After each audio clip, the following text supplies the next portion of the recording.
Good afternoon, everyone, and welcome to GE Vernova's new webinar, Unlock the Power of GridOS DERMS, Evaluation on EPRI Testbed.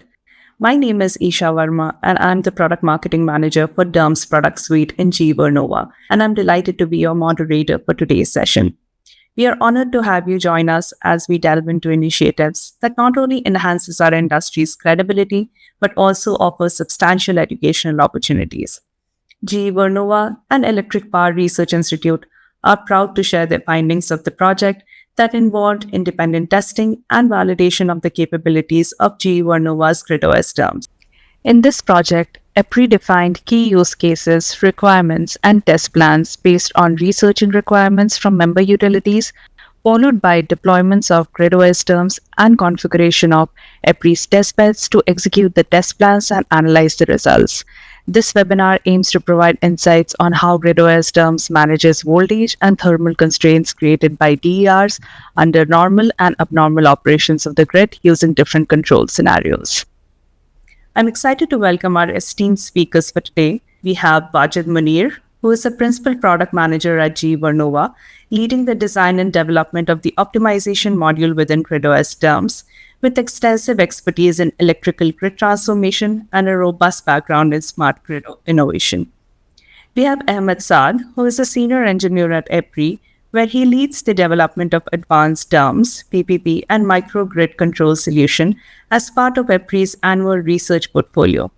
His work focuses on model predictive control, real-time optimization, AI application, and DER integration with bulk and distribution systems.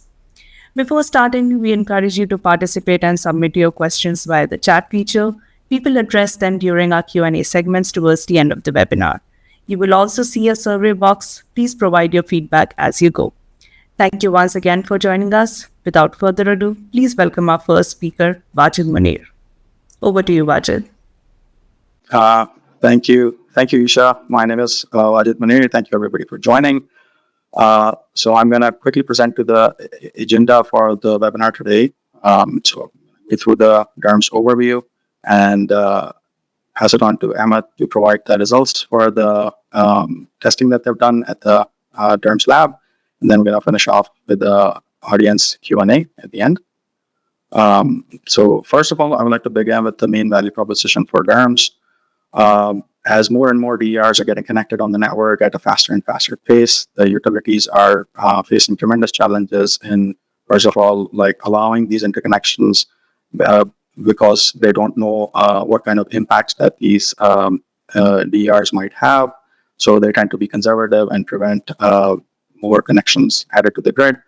And for the larger DERs that are already connected, they pose, because of the variable nature of the solar PV and battery charging discharging profiles, they might cause thermal issues, reverse flow, under voltage, over voltage issues at different times of the day.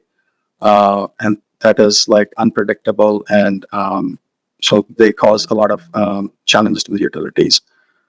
These DRs could get connected at any level of the voltage, and sometimes they are connected directly through utility backend SCADA or through aggregators, through BPPs or edge DERMS platforms. And GridOS DERMS basically helps the utilities manage these DDRs by providing real-time and look-ahead situational awareness, as well as managing constraints that are caused by these DRs in an automated and cost-optimized way by integrating with existing applications, ADMS, and providing support to the transmission and distribution system coordination. So the way, so if you imagine that grid operator had a tool that can provide visibility for all these DRs of all types, of all sizes, small to large, of various ownerships, third-party owned or utility-owned, and it can automatically sync with existing systems and ADMS and analyzes all this data in real time, as well as upcoming for the coming hours, and identifies violations that could be caused, and not only violations that could be caused, also optimizes what these DRs should do to respect and solve those violations. And the different utilities have different quality of network model data. Some utilities have very good quality models, and some utilities do have no models whatsoever.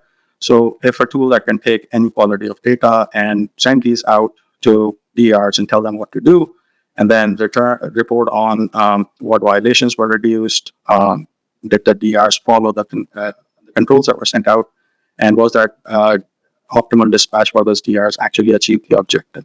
So if a tool like that this would help utilities turn the DRs from threats into opportunities.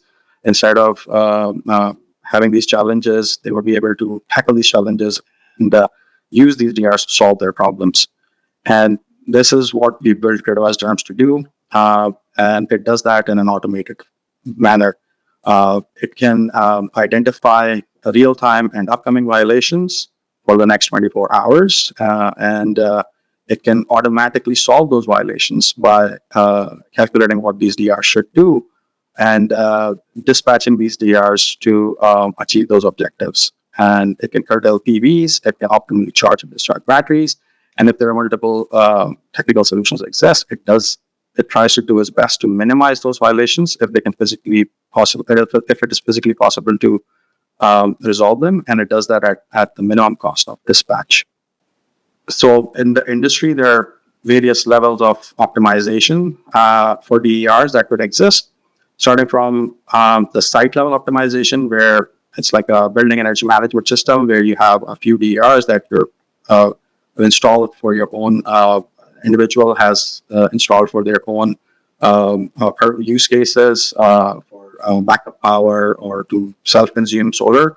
And there's also the VPP optimization where like an aggregator or virtual power plant can onboard and enroll various DERs together and offer grid services to the wholesale market or transmission system.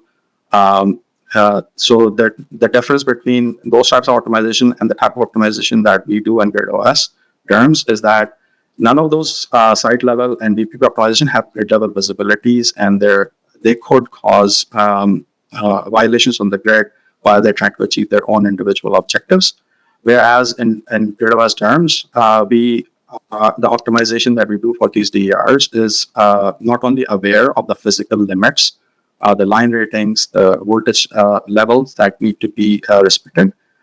It can do that while the topology of the grid is changing. So if we need to have like switch changes to resolve an outage, the GridOS DERMS is fully aware of the real-time and forecasted conditions on the grid and the topology. And it can provide that optimization while respecting the grid constraints. So that's the main differentiation between the DERMS optimization that we do and the different types of DR optimization that exists in the industry. And these optimizations, as I mentioned previously, like we can do these optimizations on various levels of model quality. So DERMS provides different calculation engines that could be used in those scenarios. And the system is deployed system-wide, covering your entire service territory. So in some territory, you might have good quality network model data on medium voltage or low voltage, or in some service territory, you might not have good quality or flow data, or network model data. So you could choose to apply different these calculations using different calculation engine at different parts of your territory, depending on the quality of data that is available. And it is all done in the same platform, so there's no silos between medium voltage and low voltage or different areas of the network. And all of this is automated and dispatchable and through the same platform. GridOS DERMS has a modular design. It's designed to scale as the utilities need, wherever they are in their DR lifecycle journey. So DERMS as a platform is comprised of these 8 functional modules that can be deployed independently and tested, but they can also be deployed together in some combinations and leverage the built-in integrations to provide varying use cases as the utilities need. So I'm just going to quickly go over the capabilities of each module, just to give you an overview of what the module can provide from the utilities. So starting from the top left, we have the model manager module. The purpose of this module is to serve as the source of truth for all the DER and network model information. It can ingest network model data from ADMS. It can complement that data from CIS, GIS. It has its own APIs to take DR information manually or through bulk upload as well. And then the rest of the DERMS modules, whenever they want to reference DR network model data, get it from the model manager. Then we have the program manager module, which basically hosts all the contractual data where we have enrolled a number of DRs and service providers, aggregators, and what type of agreements that they have contractually. Those contracts are stored in there, and then those are modeled as constraints in the rest of the DERMS modules when they're dispatching or monitoring those DERs. Then we have the gateway module, which is the single point of communication between DERs and third-party aggregators for monitoring and control of these DERs through standard protocols like IEEE 2030.5 or NADR. It also is the point of communication to third-party edge DERMS provider or VPPs. So any communication going outside of DERMS to those platforms goes through gateway. Then we have the operations modules, which is basically the main operational dashboard or a single pane view for a grid operator to stay informed on what is going on by having continuous situational awareness. If there are any alerts or alarms or violations are happening in the system, they can view it through the operations dashboard. And they can also set up automatic constraint management to run optimization on an ad hoc or repeating basis from the operations modules. They can create groups of DERs that can be eligible to be optimized based on the contractual constraints that are coming from the program manager as well. Then we have the forecasting module, which main purpose is to constantly provide accurate load and generation forecasts, both at the individual level, at the feeder head and substation level, at different levels of hierarchy. And this forecast information is really important when we are doing look-ahead use cases, especially for optimization, when we want to know what the DRs are going to do and then try to optimize them. Then we have the optimization module, which I'll demo in a bit. The main purpose of the optimization module is to calculate what the DRs should be doing based on the input data. So it can operate snapshot analysis, time series analysis, and it can run ad hoc as and when needed in response to an alarm or in a grid event. And it can also be scheduled to run periodically, let's say every day 10 a.m. So it takes in all the information from the model manager, the ADMS, the gateway, to get all the measurements and forecasts to perform these calculations. And then we have the markets orchestration module, which basically is the point of connection to the markets platform or the participants in the market to collect bids and offers, their awarded contract values, to communicate those to the market system. And then we have the flexibility planning module, which is the main study mode for the DERMS application. So you can run what-if analysis, you can look at short-term planning scenarios, long-term planning scenarios, you can evaluate non-wires alternatives, and you can design programs, DR programs, using that capability. And all these modules are developed on part of the GridOS framework, which leverages the state-of-the-art zero-trust security and uses the latest and modern technology stack and has a consistent look and feel for all the GridOS modules. And all these modules have published API interfaces to make integrations with existing or external systems easier. And this obviously, GridOS DERMS is integrated with GE ADMS, and the network models actually come from ADMS, and it can get operational data as the state estimation is happening in ADMS. It can get a load allocation data from there. It can get the as operated status if the switches are changing, if they're in abnormal condition or a normal condition, that gets into the DERMS module. If there's any planned switching, that goes into the DERMS module. So it is tightly integrated with our existing ADMS. In addition to getting data from external sources like for weather, event for forecasting, wholesale market, for market awards, as well as external aggregators to measure and control DERs. So with that, I have a brief demo of the optimization module that we could go into before handing over to Ahmed to provide the testing results.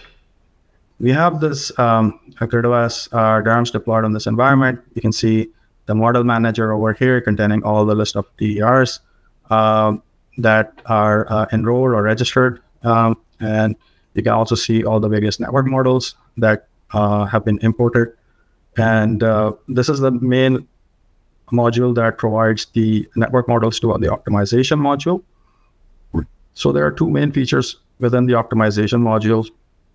You can create new problem formulation, which basically defines what type of calculation you want to run. So as I mentioned before, you can create the heuristic calculation engine or the OPF calculation engine. You can select various objective functions to either do basic power flow for situational awareness, or minimize violations, minimize costs, maximize export limits and import limits for calculating the dynamic operating envelopes.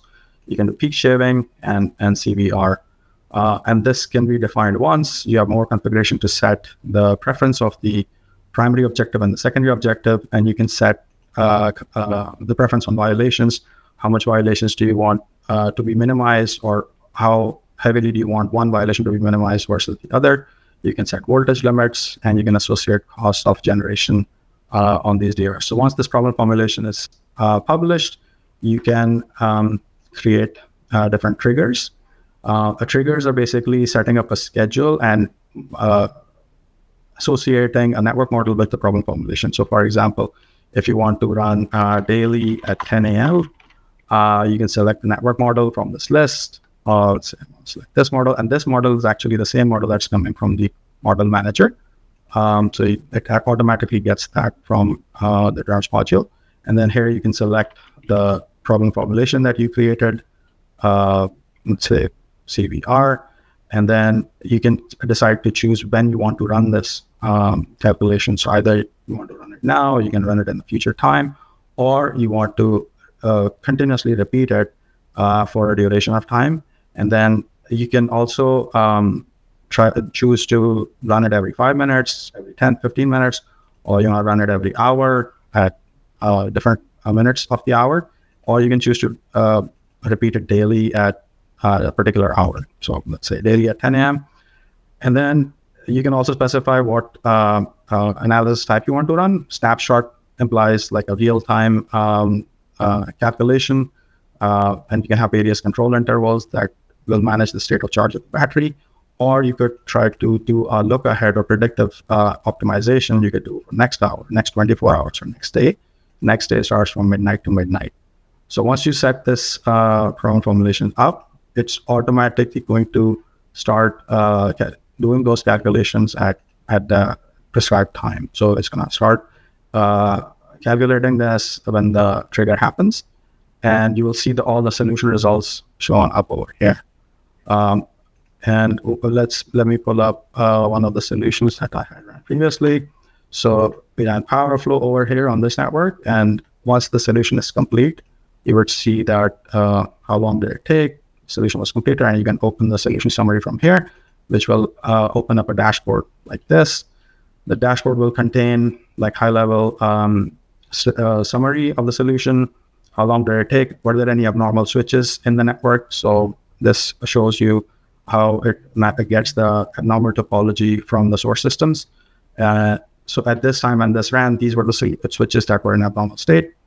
And it shows you the violation summary, like what type of violations occurred at different times of the day, how many there were, and what were the cost of those violations. Cost is this does not reflects a true cost, but more like a metric of how what would be the impact of the solutions, taking into account the severity of a violation, percent violation, overloaded, like if it's like 100% violating, the cost would be higher. If it's 5% violating, the cost will be lower. And then it also shows you at the substation level what power is being imported and exported into the substation. How many PVs, DERs are there, and what are they doing? So it shows you the optimization plan. So in this case, there were 3 PVs that were generating an aggregate of this amount, and there were 3 batteries that were charging and discharging in this amount, resulting in these violations. And you can also view the details for these by selecting, like, there are 3 PVs, and that's what we're dispatching. So once you do power flow on that, you can also optimize them. In this case, I was running minimizing violations. So for the same scenario, it was able to discharge the battery optimally to alleviate these violations, and the cost of violation reduced and the count of violation reduced. And overall, the profile at the substation level for T&D coordination changed. And the most impact that you see is with the battery charge and discharge that it was doing. And you can see that more details on that. You can see that these 3 batteries were optimized, and this is what they were doing before the optimization, and this is what they're expected to do after the optimization. So this is just an example to show you what type of analysis gets done and what type of results are available. And then this gets fed back into the gateway module if it is set up to do so through automated constraint management, or if it goes to a market platform, or you can do a study through our flexibility planning module as well. So that's like a quick demo of the optimization module, and I'm going to pass it on to Emma to present the results of the testing that was done. Thanks, Wajid. This is Ahmed Saad from EPRI. Good morning, everyone, and thank you for joining us today. So at EPRI, we actually view DERMS testing not just as technology validation exercise, but is essential research that help utilities and industry partners to understand how this complex system actually perform under real-world conditions. So throughout independent testing, EPRI provides objective research environment where we identify gaps, stress test function, and generate learning that directly informs standard vendor development and utility deployment strategies as well. This particular project was actually funded by NYSERDA to present a critical step forward in understanding how the DERMS platform work, and what are the necessary steps to test them under the condition that's required by the current exercise that we identified in this project. So let's start by addressing the fundamental question: why is DERMS testing is critical? So looking at this slide, you can see 6 key drivers that make a comprehensive DERMS testing is essential. First, testing provide valuable insight about DERMS capabilities that you simply cannot get from vendor demonstration or white paper directly. In our controlled lab environment, we can push these systems to their limits, understand exactly how they perform under stress. And second, we develop a concrete metric for verifying DERMS function. This isn't just about whether the system works. It's about quantifying how well it works, how fast it responds, and how accurately it manages constraints. So third, we can run actually detailed what-if scenarios that would be impossible to do and too risky to test in live distribution system. From an economic perspective, this testing saves significant cost and time by providing deep guidance before utilities commit to full-scale DERMS deployment. So the learned lesson or the lesson that we learned here can prevent costly mistakes in the field. Additionally, this work provides objective performance information for policymaker data that vendor neutral and scientifically rigorous one. And finally, we identify the key strategy to overcome critical barrier in DERMS establishment.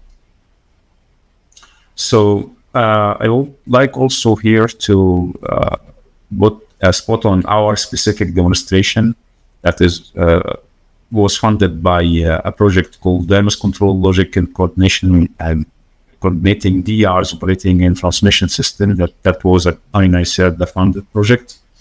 Our first goal here was to demonstrate how a commercial predictive DERMS in a lab environment, but not only for that, but also actual commercial system that utilities can deploy. This was the GE GridOS DERMS platform that we run in the lab. Second, we wanted to evaluate the system performance under both normal and abnormal feeder condition. And we assessed how forecasting, modeling, optimization, and proactively manage the voltage and thermal concentrates. Finally, we studied aggregator-based market participation in conjunction with distribution system concentrates. So our research question that we tried to address in that project was to achieve this goal. We structured our testing around fundamental research question.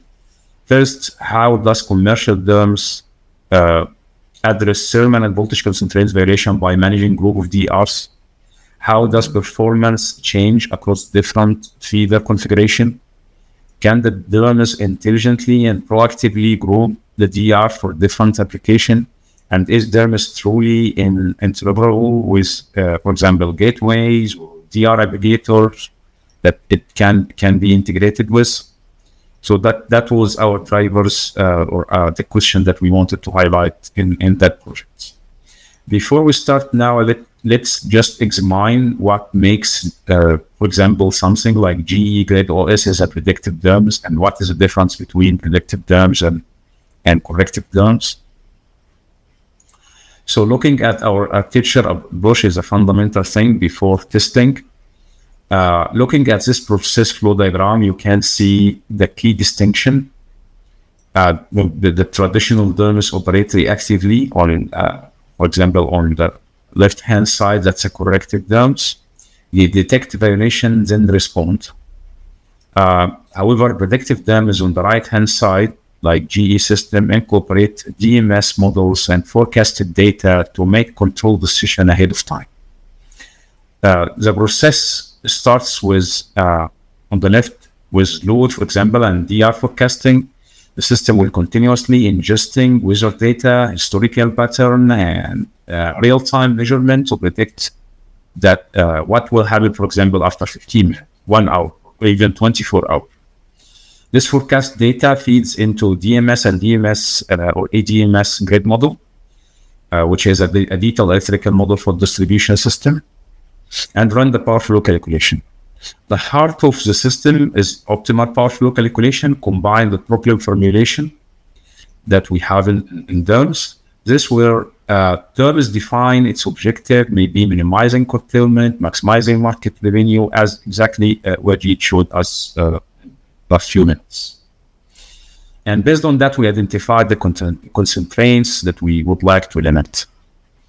There are also after that, we can determine how to distribute control action across variable DR to manage those constraints. And finally, the systems that generate the DR dispatch schedule that are communicated through the DR gateways or sent directly to the DR aggregator. The critical advantage here of the feedback loop that we have in, as you see on the right-hand side, the system continuously compare its prediction with actual measurement and adjust this model control strategy accordingly. What we tested was whether this predictive architecture actually deliver better performance than the reactive one that we have on the left-hand side. And that will take us to the next step, which is the architecture on the test bed that we have implemented or deployed in our EPRI lab. So it is how we set up the comprehensive test environment at EPRI lab. And as you see, this architecture represents realistic complexities that utilities face when they are deploying DERMS. As you see on the left-hand side, we have the GE GridOS DERMS running on a dedicated servers, just like the utility room, for example. this wasn't just a simplified test version. This was a full commercial software with all its optimization engine and user interface, all that components that she chose us cooperating together.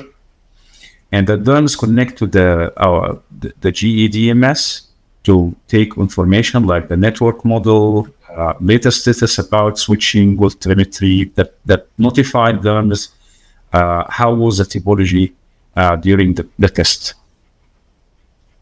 And you can see on our EPRI DR aggregator on the right-hand side, this is how GridOS or GE DERMS integrate with our solution like EPRI DR module. So we have in our Spider test bed EPRI full components that can represent the real life situation. So for example, we have ISO or TSO emulator that communicate with DR module to make sure that we mimic whatever happened in the real market interaction.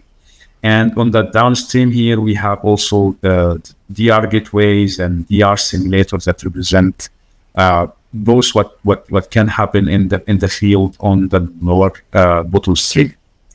So by depending on DERMS will be able to get the latest schedule or the information, the service plan, and based on that, try to predict what's going to happen next 24 hours, for example, and calculate the operating envelopes that need to be ensured to be applied to the DR, whether send directly to DIRA or send to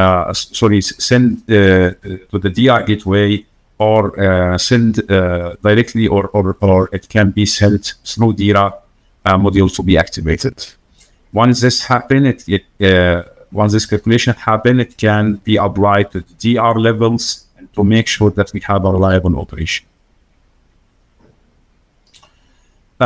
Before I take a deeper insight on what we have in our testing, actually I wanted to give some intuition around the concept of operating envelopes that I just mentioned in the configuration. A key terminology we tested was concept of DR operating envelope. Traditionally, utility DR relationship are binary. So either the DR operated at fixed firm capacity, as we see in the down side of the single line diagram. So it's a convention limit that you adjust the DR to operate on.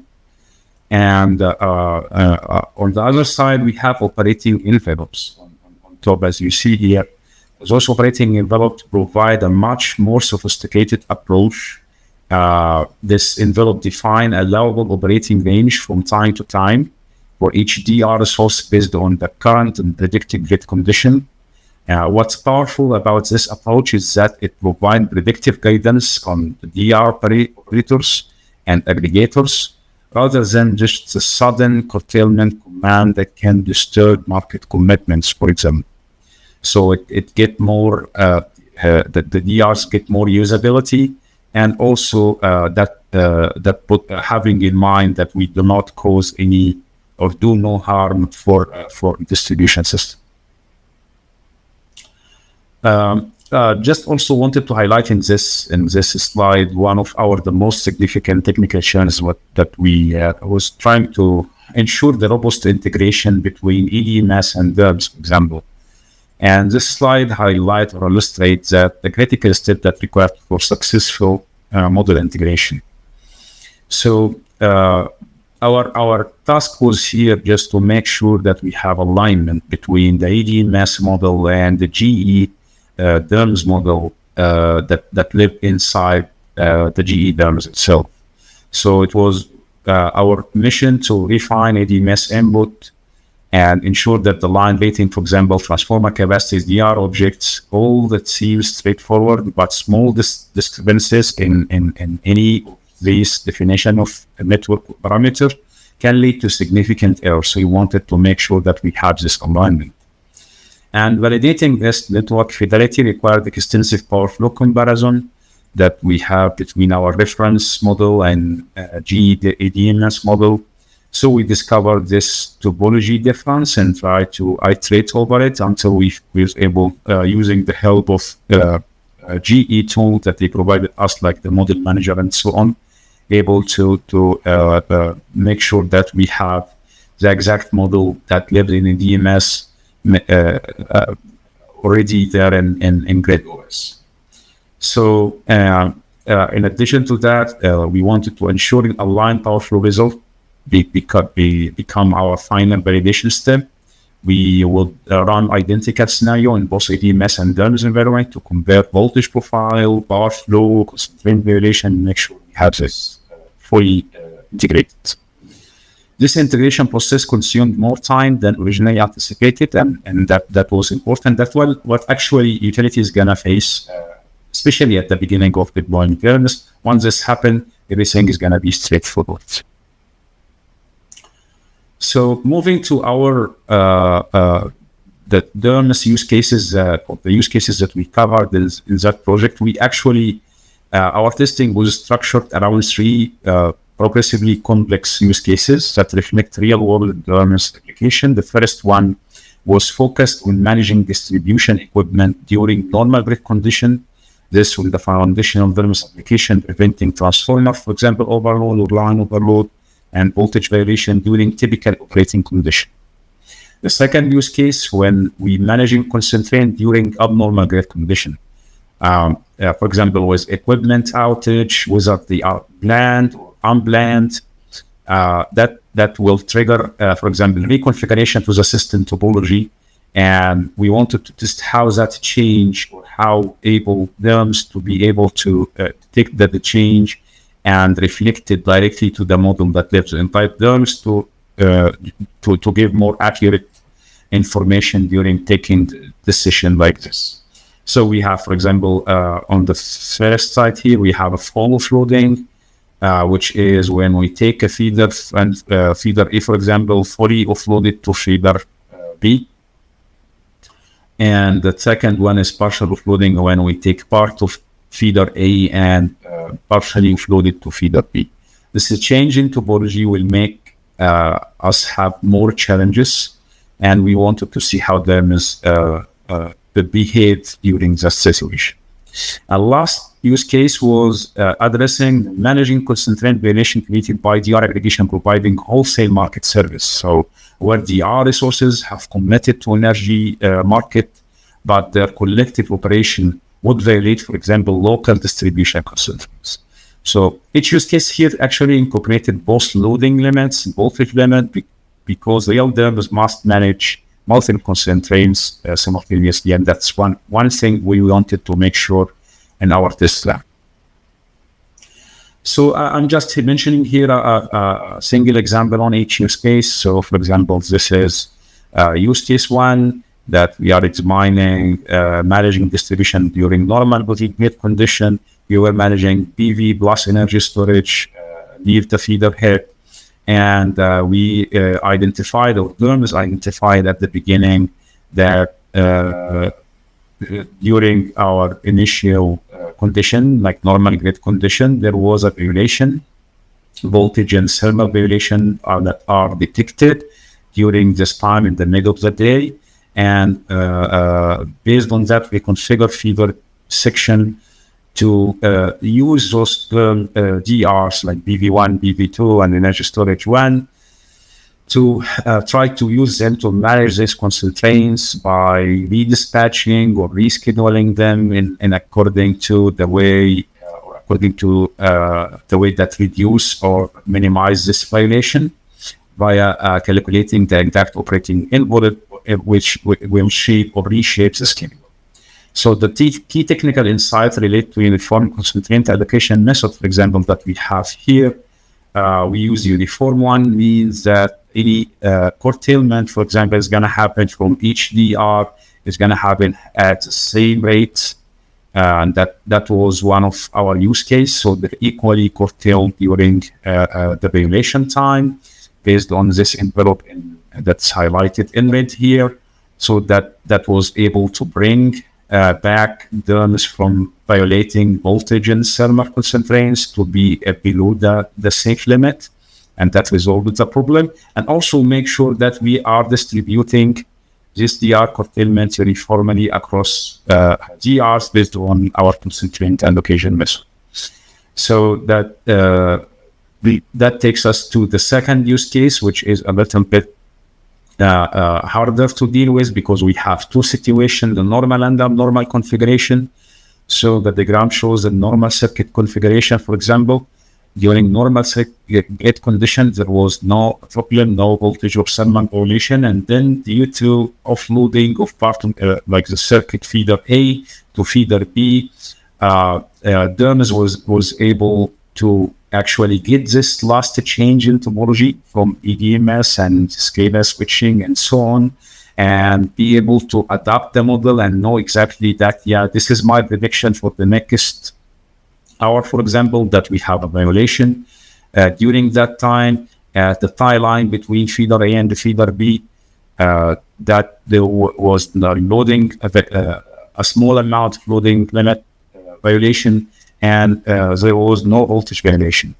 And after this detection, DERMS was able to calculate the envelopes that started by curtailing the energy storage number one at the first choice, and then a little bit from BV1, and there was no curtailment from BV2.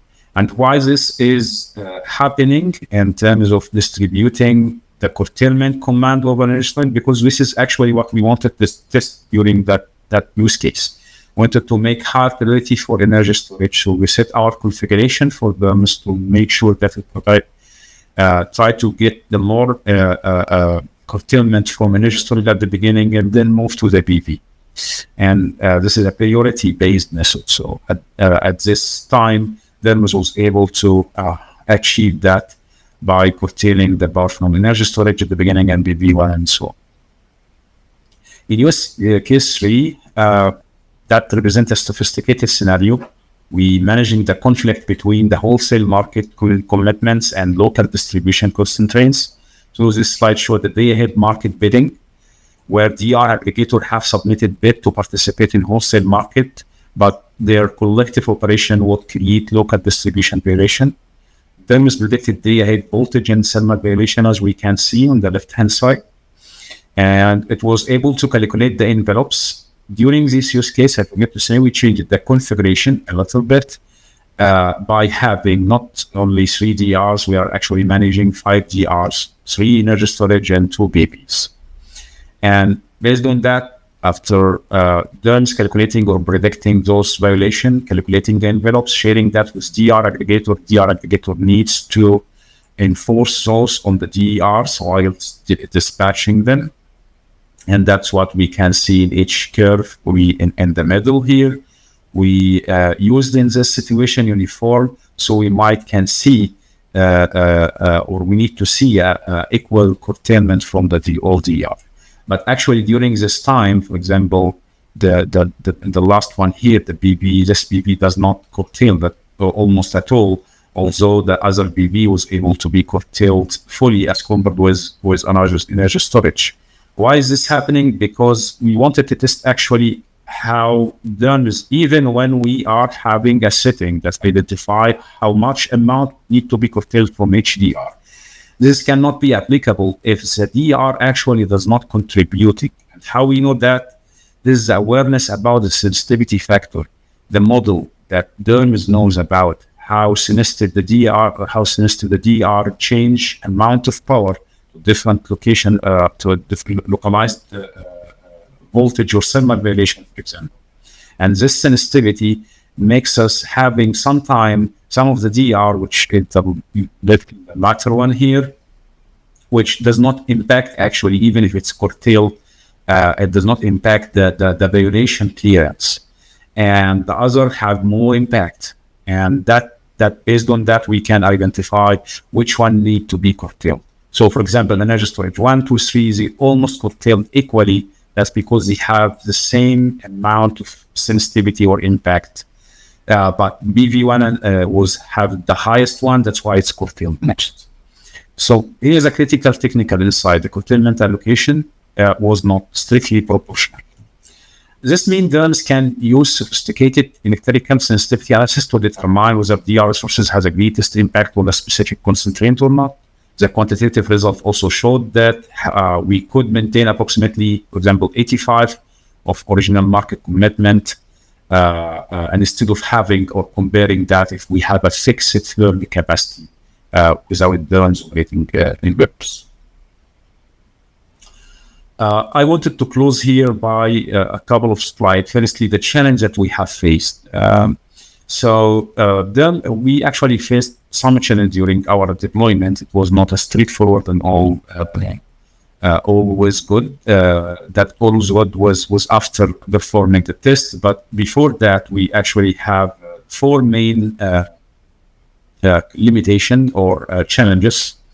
First one, the DERMS functional adjustment. So GE DERMS required some modification to our implementation. So for example, operating envelopes and constraint allocation method don't have the same attributes, or they can be applicable directly to GE DERMS, but because that we need to fit some of our function requirements, for example, constraint allocation method to adjust the weights and so on, that have a different terminology in GE DERMS.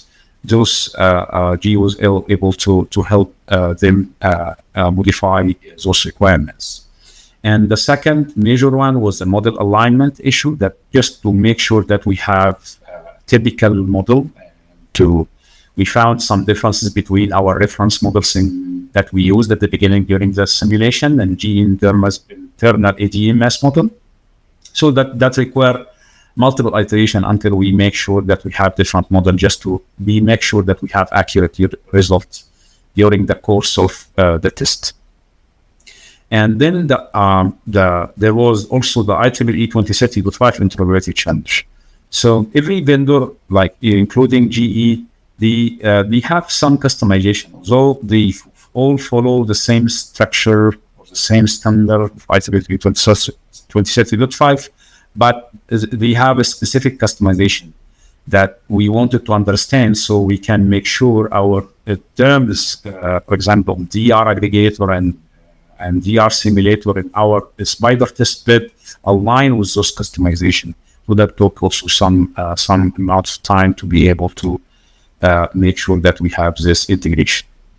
And there was at the last the workflow customization that we wanted to have, just to orchestrate everything, and also GE helped us write some software to resolve those environmental requirements. After that, what we learned in this from this project. So based on our comprehensive testing experience, I want to share that 5 critical learning that will directly impact the utility DERMS deployment success. So first one, actually accurate and consistent network model. That emerged as our most fundamental requirements. Ensuring fidelity between ADMS and DERMS model is fundamental. Even minor discrepancy significantly reduce the forecast precision and the OPF, the optimal power flow effectiveness. We discovered that the model inconsistency, for example, as a small difference in conductor impedance could lead to an error in the concentrate variation. So our recommendation is to establish a very hard specific model governance procedure with automated validation tool to make sure we have this fully integrated. Second, the target curtailment throughout sensitivity factor. That represented major advancement over traditional approach curtailment method. For example, using technical sensitivity factor, or because of the DERMS knows about the model, it's a model aware, so it knows about our distribution system. So it can adapt, it can see, I have this DR which has more impact on this violation rather than the other one. So it smartly allocate the distribution of the operating envelopes or the limits of the constraint which they are based on this. On other types like corrective DERMS, you just react based on what they see, and based on that they correct. So that was a main learning. Another thing is we actually during interoperability testing we should have incremental layer-to-layer interoperability testing proved essential for managing complexity. We need validating each integration point in the stage, help it identify data exchange, or started with basic connectivity and then added the device control, followed by optimization integration, and finally end-to-end scenario validation. So it should be step by step, just to not lose the focus and lose the point of integrating or having any issue in the future. In addition to that, this system is predictive, so it depends on forecast. So robot forecasting for proactive control underpins all the predictive DERMS capabilities. Reliable and accurate load weather condition, DR production forecasts are a key to dependable performance. And finally, market integration and scalability addresses the commercial viability of the DERMS deployment. So the solution accommodated in, for example, day-ahead and real-time bidding while preserving distribution relatively smooth, demonstrating that utilities don't have to choose between market participation and grid availability. So that opens avenues for example, value stacking and how we can incorporate both distribution and transmission system services at the same time. So yeah, before we conclude, let me summarize that the key technical achievement from this comprehensive DERMS testing was successfully validated that commercial predictive DERMS technology can effectively manage. The GE GridOS platform demonstrated robust performance and was able to respond accurately. However, we faced, as I highlighted before, some of the challenges that every deployment need to be considered, and including interoperability from communication side, like 2030.5, or the model side like ADMS to DERMS model translation.